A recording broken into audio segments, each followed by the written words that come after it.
Habits Mindset Hunter. Chasseur d'habitudes et d'état d'esprit. Cazador de hábitos y mentalidad. Un état d'esprit innovant pour une vie épanouie. Une émission de et avec Melika Badreddine.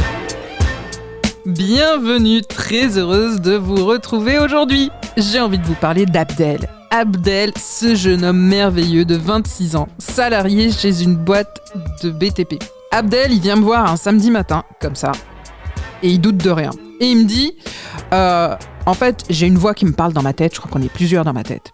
Et samedi, j'y arriverai pas. Je dis, Abdel, on va s'asseoir, on va boire un thé, on va boire de l'eau, respire et raconte-moi tout. Et il me dit, en fait, finalement, c'est trop dur de changer d'habitude.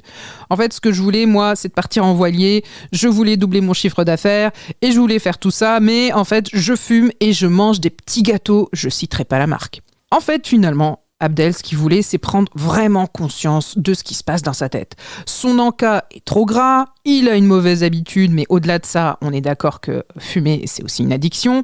Donc, bien entendu, je lui ai recommandé d'aller voir son médecin, d'être suivi, d'avoir un suivi, bien entendu, adapté, parce que la cigarette, c'est quand même une vraie addiction, tout comme d'autres addictions, donc c'est pas tellement à prendre à la légère. Et là, il se demande... Pourquoi ne pas me laisser vivre ? Pourquoi finalement continuer à essayer d'arrêter de fumer ? Pourquoi est-ce que je devrais renoncer à mes petits gâteaux au chocolat ? Qu'est-ce qui se passe finalement dans sa tête, Abdel ?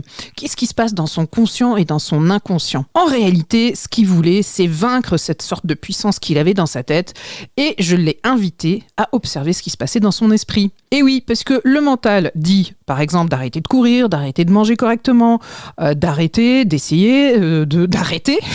la cigarette. En réalité, il voulait vraiment mettre en place des habitudes et se débarrasser de sales habitudes sans écouter et sans laisser passer la vague. Et oui, et là, c'est beaucoup plus difficile. Il se dit que l'envie va passer, il se dit que ça va aller, il se dit que ça va se faire tout seul. Moi, ce que j'ai recommandé à Abdel, c'est tout simplement de se poser, d'utiliser des techniques de respiration comme la cohérence cardiaque. Vous pouvez aller vous renseigner dessus. Je vous recommande, c'est top. Ce qu'il faut, c'est éviter de se lancer dans une argumentation avec son mental. C'est ça qu'il faut qu'il comprenne, ce cher Abdel, et il l'a fait. En fait, il était dans un débat. C'est ce que tu me dis à chaque fois. Regarde les kilos que j'ai pris. Regarde, finalement, t'es pas capable. Finalement, il s'était mis dans une sorte de spirale de l'échec.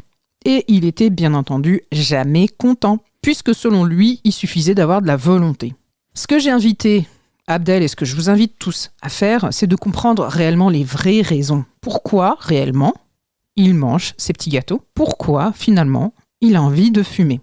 C'est pour ça que je vous recommande aussi, quand vous fumez, bien sûr que je vous recommande d'arrêter de fumer, c'est pas le problème, on n'est pas là-dedans, mais simplement d'être bien accompagné et de vous poser les vraies questions qu'il y a derrière. C'est ça en fait le but. Le but, c'est de vous inviter à réfléchir sur pourquoi vous avez envie de contrer ces mauvaises habitudes, ces habitudes qui ne sont pas aidantes et finalement qui finissent par créer une vie dont vous ne voulez pas. C'est ça la vraie question.